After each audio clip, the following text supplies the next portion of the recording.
Okay, here are another couple of ways that you can use what I referred to as binary objects. These are druid sticks.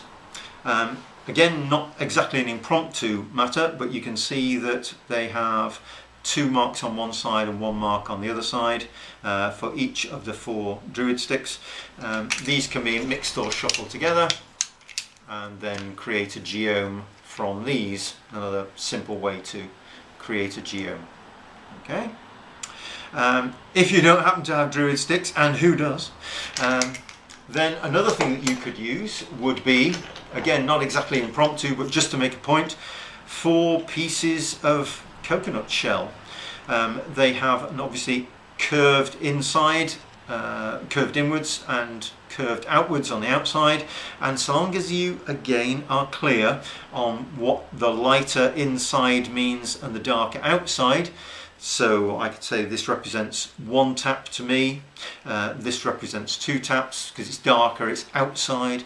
Then I could say I can use these objects again to shake them up, move them around and do a casting with these, and in this particular case I would say that's 1, 1, 2, 2, and I can create my geome that way.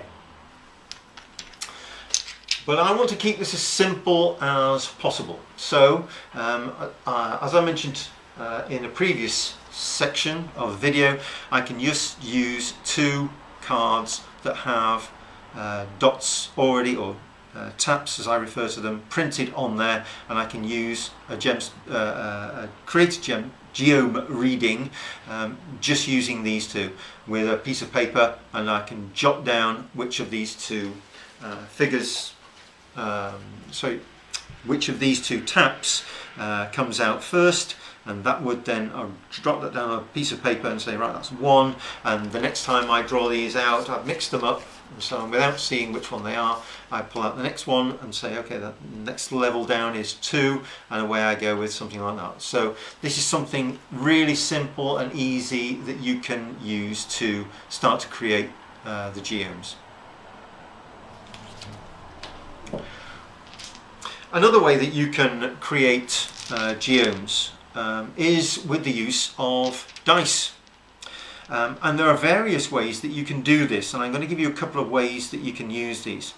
I always have a die in my pocket because this is a 12-sided die. These are 12-sided dice that allow me to give a geome reading just using these dice alone. Okay.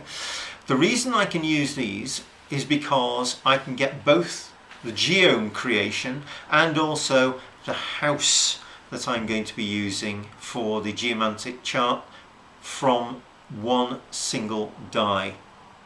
For example, and I hope we can see this clearly on the camera here, if I roll the die while thinking about the question and I get an even number, then that would represent 2 taps, an even number of taps.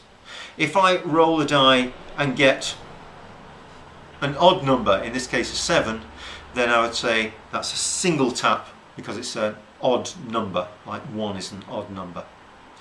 When I've done that 4 times, I've created my geome. I would then roll it a 5th time and say this is the house that it's going to go into on the Geomantic chart, the 4th house. So from this one die I can create both the geomes and find out which houses they're supposed to go into. It's outside the scope of this to talk about the meanings of the houses, but this is my emergency kit that allows me to create both geomes and to know which houses they're going to go into all in one go. Excellent tool to always have in your pocket. I use a little one as my travelling geomancy kit. Always got something on me with which to give a geomantic reading.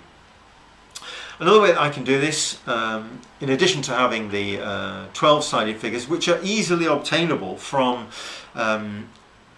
dice shops, toy shops, you can get them off the internet very easily as part of role-playing games, Dungeons and Dragons, that kind of thing. Very easy to get hold of these.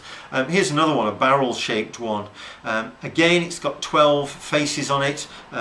It just doesn't roll as a 12-sided one does there because it's because it's got its barrel shape, so points at either end. And again, you can use this as odds and evens to get the number of taps, and roll it in there again to then say which particular house this is going to go into. So a very nice, unusually shaped die, I think. Very pretty.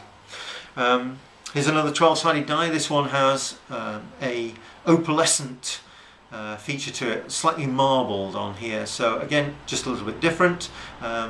You know, and people know when they see you give a reading, that this is something out of the ordinary. If you want it to deliberately look ordinary, and you don't want to go to the time and trouble to find yourself 12-sided die, then just using 6-sided die is a very suitable option. You want to pick ones that have got numbers on them, obviously, rather than spots. You could use them to have spots, but it just makes it easier on the eye to have numbers on there. And I like to choose them with contrasting colours. You can have them black and white, you could have them red and green.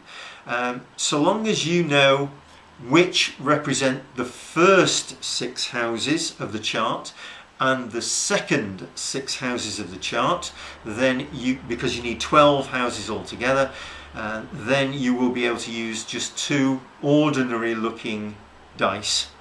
Okay, so if I shake these up whilst thinking of my question, and then I pull out 1 dice and say, okay, it's in because it's the white ones, I'm going to know it's the second lot of 12 houses and the third one of that second lot, so that's 7, 8, 9th house will be represented by the white 3. Likewise, if I had the black one, oh, another 3 there, that would represent the third house, but again, I would know it's the black ones are the first set of 6 houses. So if you want to have the white one as the first set of 6 houses, and the number then tells you which one the house is, and the black one representing the second, so houses 6 to 12, then you can have them that way around. It's whatever suits your purposes. Again, another very simple option would be to take business cards and just number them 1 to 12, put those into a bowl or a hat and draw those out if you want to. So those, again, would be a nice, simple way, impromptu kind of materials to use to find out which particular house the geome you've created, maybe also with your business cards, to have 1 or 2 taps on.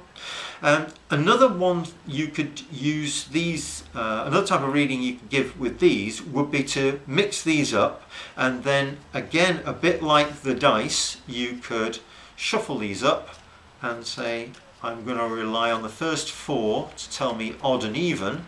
So I'm going to pull my first one out here. Okay, 6. That would represent 2 taps. I pull my next one out, and that would be a 1, so that would be a 1 tap. So I'm already starting to create my geome, 2 taps, 1 tap, and so on until I've created all 4 levels, and then a final one would give me which particular house that geome was going to be in this case the 7th house.